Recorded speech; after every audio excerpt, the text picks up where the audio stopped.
ساختیات انسانی سماج میں مختلف زاویوں جیسا کہ ادب، بولی اور سماجی ادارے وغیرہ کا مطالعہ کرتی ہے۔ اس مکتبہ فکر کے مطابق جز کا علیحدہ سے کوئی مفہوم نہیں اور اس کی حیثیت مفہوم کل کی نسبت سے ہے۔ سماج کے ہر نظام میں گہرے بنیادی ڈھانچے اسٹرکچرز ہوتے ہیں جس کے باہمی تعلق یا مطالعے کے سوا حقیقت اور مفہوم تک رسائی مشکل ہے۔ رومانوی تنقید، حقیقت نگاری، مارکسی اور نئی تنقید کی جڑیں فلسفے کے مختلف مکاتب میں پیوست ہیں۔ تنقید کے ان نظریات میں معنوی تفہیم سے لے کر جمالیاتی تسکین تک سب معاملات زیر بحث آتے ہیں۔ نفسیات میں تنقید کا تعلق ادب کے معنوی رخ کے ساتھ اور ادبی جدیدیت کا تعلق جمالیاتی تسکین کے ساتھ ہے۔ ساختیات دیگر تمام مکاتب فکر سے مختلف ہے۔ ساختیات دراصل لسانیات کی ایک شاخ ہے۔ اس کا تعلق نہ تو ادب میں جمالیات سے ہے اور نہ ہی اس کا مقصد ادب کی معنوی تفہیم اور تعین سے ہے۔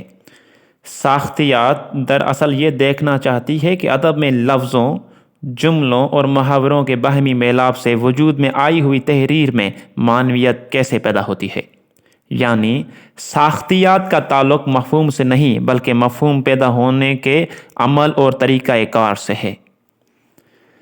ساختیات کے بانی سوئسر سے متاثر ہو کر کلاڈی لیوی اسٹراس نے ساختیاتی فکر کو سماجی نظام میں ڈھونڈا جس کے مطابق سماج، ثقافت، دیومالائی داستانوں اور لوک کہانیوں میں گہرے مفاہیم اور روابط ہیں جن کی ساخت بھی نشانی کی طرح ہے جس میں کل اور جز کے تعلق سے مفہوم پیدا ہوتا ہے۔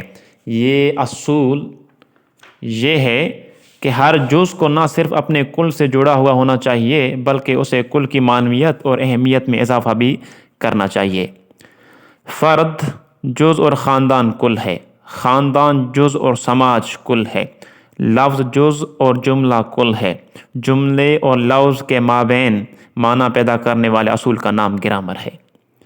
ساختیاتی فکر نے سماجیت، نفسیات، فلسفے، میتھ، لسانیات اور ادبی تنقید پر گہرے اثرات مرتکب کیے۔ 1950 سے لے کر 1970 والے عشرے تک ہر طرف ساختیات کی حکمرانی تھی، لیکن یہاں ہم صرف ادبی تنقید کی حد تک ساختیات کے بارے میں گفتار کریں گے۔ ساختیات بنیادی طور پر لسانی فکر ہے جس کی بنیاد فرڈینانڈ ڈی سوئسر نے رکھی۔ اس کے مطابق کسی چیز کا مفہوم اس کے اصل تصور اور لفظ کی آواز کے میلاپ سے بنتا ہے۔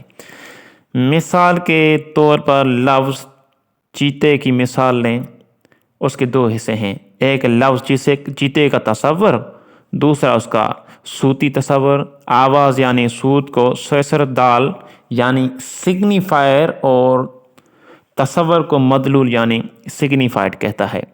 یعنی اس سے مثال یوں لے لیں کہ اگر ہم کسی چیز کے بارے میں بات کرتے ہیں، مثلا پین ہو گئی، کتاب ہو گیا، بک ہو گیا، لیپ ٹاپ ہو گیا، تو ہم جس کے بارے میں بات کر رہے ہیں وہ ہے ہمارا سگنیفائر۔ جب اس کی شکل ہمارے دماغ میں آ جاتی ہے تو وہ کیا ہو جاتا ہے؟ وہ ہو جاتا ہے بھائی سگنیفائڈ۔ دال اور مدلول، دال اور مدلول کے میلاپ کو نشانی، سائن کہتا ہے۔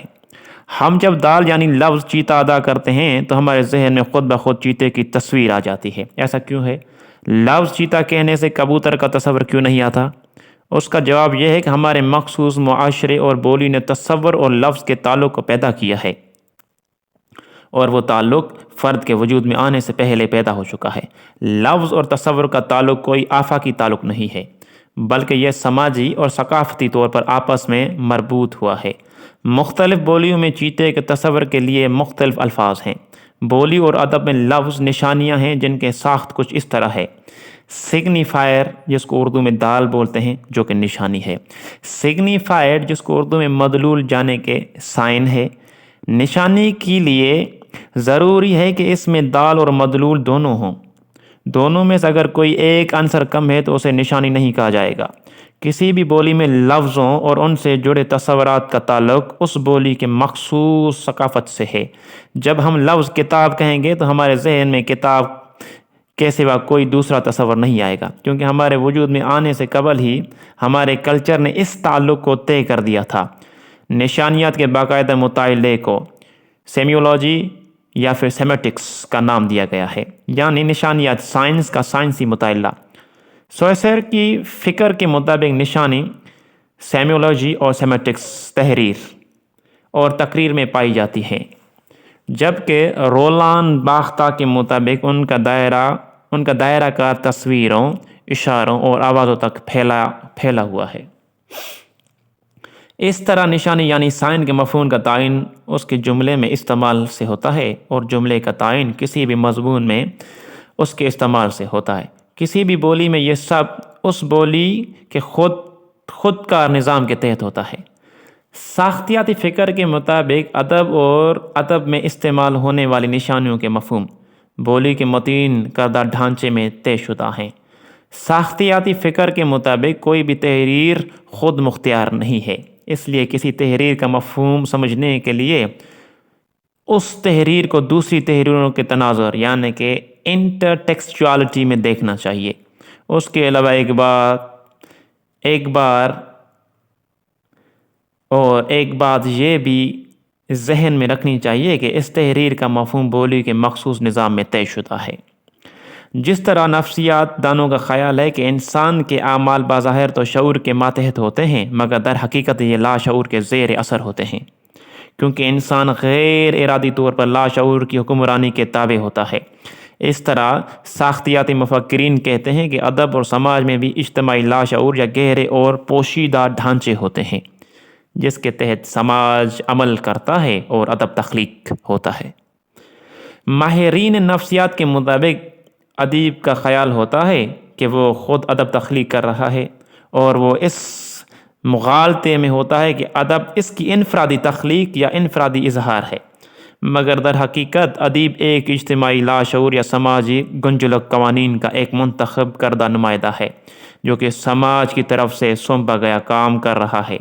یہی سبب ہے کہ رولان باختہ نے کہا تھا کہ ادیب صرف ایک جگہ پلیس ہے جہاں ادب تخلیق ہوتا ہے۔ ادبی ساختیات کے مطابق فکر میں دو ناموں کی بہت اہمیت ہے، جن کے بارے میں مختصراً ذکر ہم آگے چل کر کریں گے۔ ایک تو رولان باختہ ہے اور دوسرا ہمارے پاس ہے ولادیمیر پراگ۔ آج تک کے لیے اتنا ہی، بہت شکریہ۔